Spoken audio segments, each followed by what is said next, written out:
Hello बच्चों, welcome back to Sandeep commerce classes. कैसे हो आप सभी लोग और कैसे चल रही है आप लोगों की स्टडी?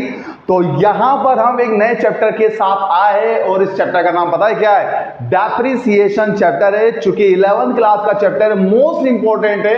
और डेप्रिसिएशन को हिंदी में क्या कहते हैं? डेप्रिसिएशन को हिंदी में कहते हैं मूल्यह्रास कहा जाता है। चलिए फटाफट से क्या करते हैं, हम समय को वेस्ट नहीं करते हैं और इस चैप्टर को समझने की कोशिश करते हैं। तो वीडियो को एंड तक जरूर देखिएगा, क्योंकि स्किप कर करके देखोगे तो ऑब्वियसली आपका जो ज्ञान है वो भी क्या रह जाएगा? अधूरा रह जाएगा। तो फटाफट से क्या करते हैं, हम चैप्टर को शुरू करते हैं और चैप्टर का नाम है डेप्रिसिएशन या मूल्यह्रास। एग्जाम्पल के तौर पे समझाने की कोशिश करता हूं। डेप्रिसिएशन क्या होता है इसके लिए मैं एक स्टोरी सुनाता हूं। मान लेते हैं एक पर्सन है, ठीक है? हाँ सर, डेफिनेटली एक पर्सन है। इस पर्सन का नाम है राका। क्या नाम है इस पर्सन का? राका नाम का एक पर्सन है। इसने क्या करा, 1 जनवरी 2022 में एक बाइक को खरीदा है। क्या खरीदा है बच्चों? उसने एक बाइक को, बाइक मतलब पता ही होगा आप लोग को, एक गाड़ी खरीदी है, ठीक है? अब इसकी कीमत कितनी है? मैं मान के चलता हूं कि इस गाड़ी की जो कीमत है वो बच्चों 1.5 लाख रुपए की गाड़ी है। कितने रुपए की गाड़ी है? 1.5 लाख रुपए की गाड़ी है। और यहां पर राका क्या करता है, इस गाड़ी को चलाता है। इस तरीके से सन 2023 आ जाता है, ठीक है, 2023, और फिर ईयर आ जाता है 2024 आ जाता है। अब राका सोचता है कि चलो यार इस गाड़ी को मैं बेच देता हूं और इस जगह पर क्या करता हूं, एक नई गाड़ी लेता हूं। यानी कि अब वो गाड़ी बेचने के लिए जाता है। तो यहां पर ये जब गाड़ी बेचने जाता है तो यहां पर ये गाड़ी की जो वैल्यू थी, जो कि सन 2022 में कितनी थी?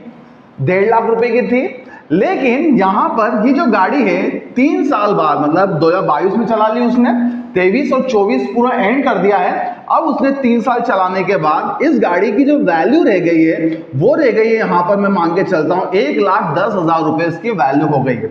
इसका मतलब क्या है? इसका मतलब बच्चों ये है, सिंपल सा, इस गाड़ी की वैल्यू 3 सालों में इस गाड़ी की वैल्यू क्या हो चुकी है बच्चों? कम हो चुकी है। कितने रुपए से कम हो चुकी है? तो यहां पर इस गाड़ी की वैल्यू जो है वो 40,000 रुपए से क्या जाती है बच्चों? कम है। इसका मतलब यहां पर 3 साल में इस गाड़ी की वैल्यू 4,000 रुपए से क्या हो गई? आपकी कम हो गई। इसी को क्या कहते हैं हम? डेप्रिसिएशन कहते हैं। मतलब जब आप किसी असेट्स को, अच्छा 2 प्रकार की असेट्स है, एक है आपकी करंट असेट्स, एक होती है आपकी फिक्स्ड असेट। फी असेट्स वो होती है जो बिजनेस को चलाने के लिए काफी यूजफुल होती है और ये जरूरी होती है बिजनेस के लिए भी, ठीक है? तो ये कहलाती है आपकी फी असेट, जिसको आप जल्दी से सेल आउट नहीं कर सकते हो, वो कहलाती है आपकी फी असेट्स कहलाती है। अब यहां पर क्या होता है, ये डेप्रिसिएशन होता है। सबसे पहली बात, ये कौन सी असेट्स पर लगता है? तो याद रखिएगा, ये हमेशा फिक्स्ड असेट्स पर लगता है। तो डेप्रिसिएशन हमेशा काय पे लगता है? फी असेट्स के ऊपर। इसका मतलब ये करंट असेट्स के ऊपर कभी भी नहीं लगता है। तो डेप्रिसिएशन जो होता है वो काय पे लगता है? आपका फिक्स्ड असेट्स के ऊपर डेप्रिसिएशन लगता है, ठीक है? अब यहां पर डेप्रिसिएशन लगता क्यों है या इसके कारण क्या है? एग्जाम में एक थ्योरी जरूर पूछी जाती है कि डेप्रिसिएशन जो लगता है वो किन किन कारणों से लगता है, या फी असेट्स की जो वैल्यू है वो क्या होती है आपकी? कम होती जाएगी। तो आपको बताना ऐसे कौन कौन से कारण है जिसकी वजह से वैल्यू कम हो जाएगी। सबसे पहला जो कारण है वो है उपयोग करना, यूज करना। जैसे जैसे आप किसी असेट्स को क्या करते रहते हो? यूज करते रहते हो, तो धीरे धीरे धीरे धीरे उसकी वैल्यू भी क्या होती जाती है? कम होती जाती है। तो पहला कारण क्या है? यूज। दूसरा कारण टाइम। जैसे जैसे क्या होता है, समय निकलते जाता है, उसी तरीके से उस असेट्स की वैल्यू भी क्या होती रहती है? डाउन होती जाती है एवरी ईयर। तो टाइम भी एक इंपॉर्टेंट पार्ट है। भले आप उस असेट्स को यूज मत करो, लेकिन समय के साथ साथ भी क्या होगी? उसकी वैल्यू कम रहेगी। दूसरा है आपका एक्सीडेंट या डैमेज। मान लेते हैं कि आपने क्या करा, कोई असेट्स को खरीदा और जैसे आपने उसको खरीदा अगले दिन क्या जाता है, उस असेट्स के ऊपर कोई डेंट पड़ जाता है या कोई एक्सीडेंट होता है, इसकी वजह से क्या होता है बेटा, डैमेज हो जाता है, तो उसके कारण भी वैल्यू क्या जाती है, कम हो जाती है। तो ऐसे बहुत सारे कारण है जिसके कारण आपकी जो असेट्स है उसकी वैल्यू क्या होती आएगी, कम होती आएगी। बस ये असेट्स का वैल्यू का कम होना ही क्या कहलाता है, डेप्रिसिएशन कहलाता है। अब आपसे ये पूछेंगे, चलिए बताइए डेप्रिसिएशन को कैसे फाइंड आउट किया जाए, है ना। एग्जाम में आपसे पूछेंगे कि डेप्रिसिएशन को कैसे फाइंड आउट किया जाए। तो डेप्रिसिएशन को फाइंड आउट करने के लिए क्या होते हैं, कुछ फॉर्मूले बनाए गए हैं। क्या बनाए गए हैं, कुछ फॉर्मूले बनाए गए हैं। बस आपको उन्हीं फॉर्मूलों को क्या करना है बच्चों, अच्छे से समझना है और अच्छे से याद करना है। तो हम क्या करते हैं, फॉर्मूलों को समझते हैं। तो डेप्रिसिएशन निकालने के फॉर्मूले कौन कौन से हैं। तो फिलहाल यहां पर डेप्रिसिएशन निकालने के मैं आपको दो फॉर्मूले बताता हूं। तो डेप्रिसिएशन निकालने के दो फॉर्मूले कौन कौन से होते हैं। सबसे पहला फॉर्मूला होता है डेप्रिसिएशन निकालने का, डेप्रिसिएशन, ठीक है, ध्यान से सुनिएगा। डेप्रिसिएशन निकालने का पहला फॉर्मूला रहता है टोटल कॉस्ट। क्या रहेगा, total cost minus scrap value. क्या रहेगा formula, total cost minus scrap value divided by estimated life of assets. क्या कहलाएगा, the estimated life of assets. इस तरीके से क्या निकल जाएगा, डेप्रिसिएशन। और याद रखिएगा जो डेप्रिसिएशन निकालते हैं ये हमेशा हम पूरे 1 ईयर का निकालते हैं, मतलब हर साल का क्या निकलता है बच्चों, डेप्रिसिएशन निकलता है।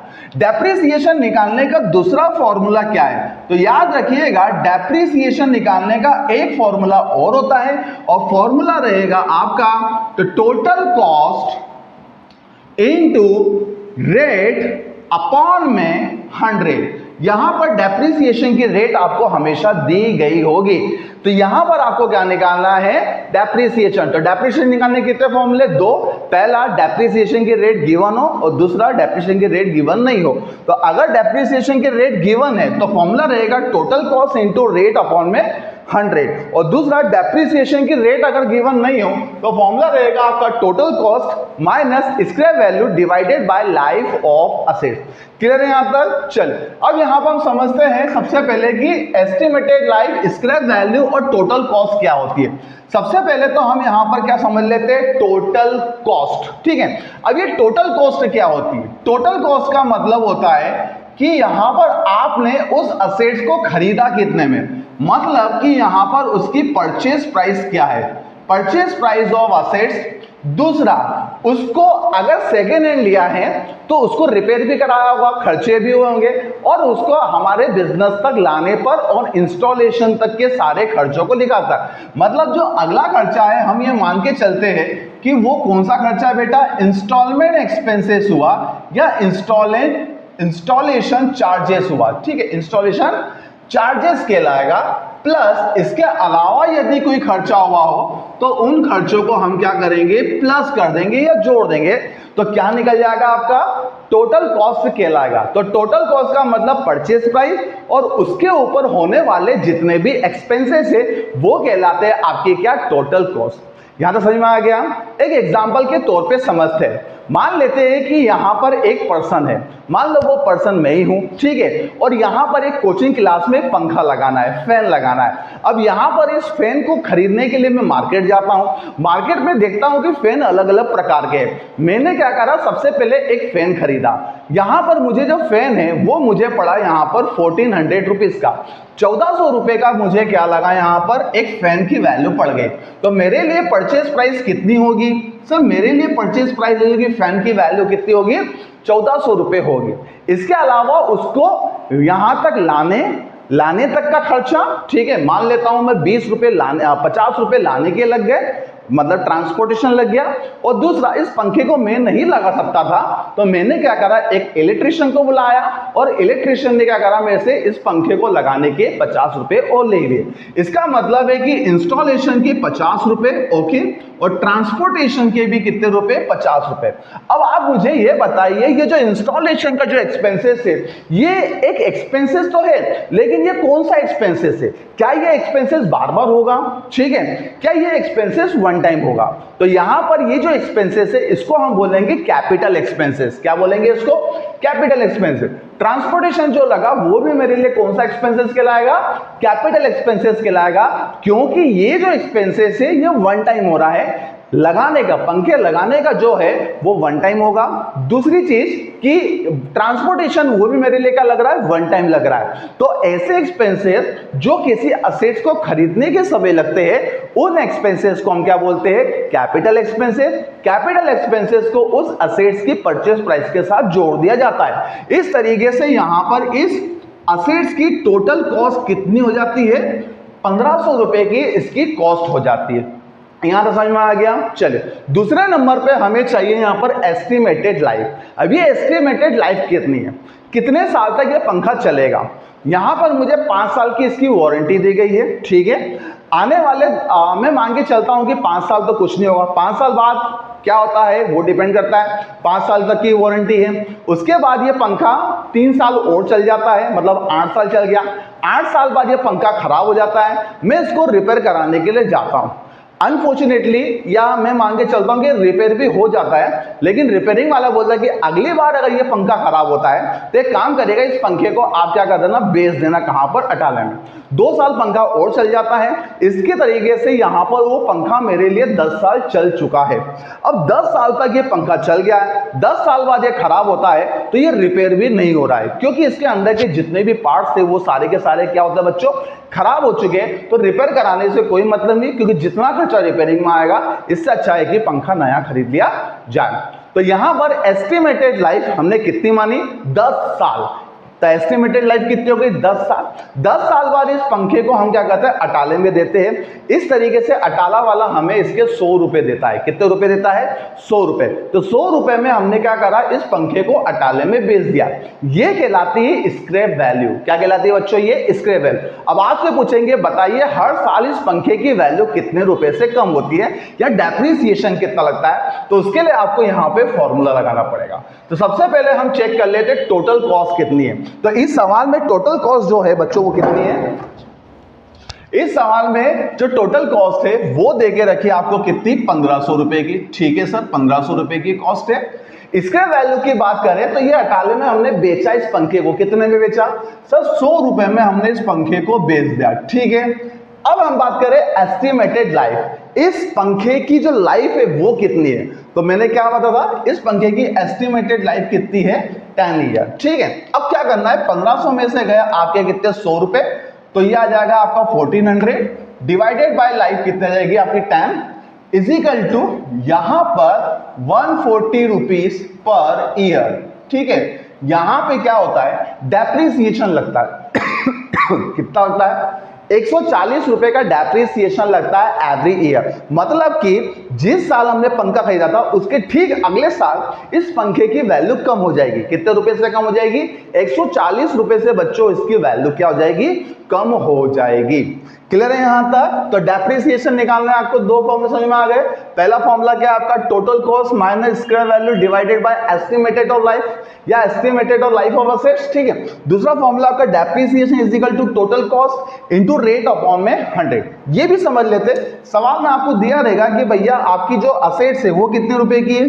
1500 रुपए की है, और इसके ऊपर जो डेप्रिसिएशन है वो एवरी ईयर 10% लगता है। तो यहाँ पर 10% क्या है? डेप्रिसिएशन की रेट है। तो 10 अपॉन में 100, तो 2 से 2 जीरो आपके क्या होती है? Cancel out. तो यहाँ पर डेप्रिसिएशन कितना आ जाएगा?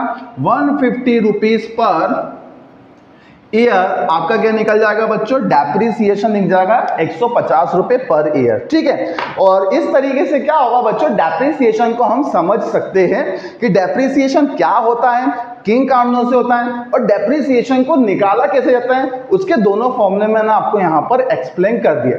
अगला जो टॉपिक रहेगा उस टॉपिक के अंदर हम ये सीखेंगे कि डेप्रिसिएशन से हम डेप्रिसिएशन चैप्टर के अंदर हम असेट्स का अकाउंट कैसे बनाते हैं। असेट्स के अकाउंट को बनाने की एक्चुअल दो मेथड होती है, फिक्स इंस्टॉलमेंट मेथड और रिड्यूसिंग बैलेंस मेथड। वैसे और भी रहती है, आपके सिलेबस में केवल दो ही मेथड देके रखी है। तो इसके बारे में हम क्या करेंगे, अगले टॉपिक के ऊपर हम क्या करेंगे बच्चों, पूरा टॉपिक के ऊपर हम वीडियो बनाएंगे और यहाँ पर ये टॉपिक क्या होता है हमारा कंप्लीट होता है। वीडियो अच्छा लगे तो प्लीज अपने दोस्तों में जरूर इसको शेयर करें। Thank you so much for watching this video.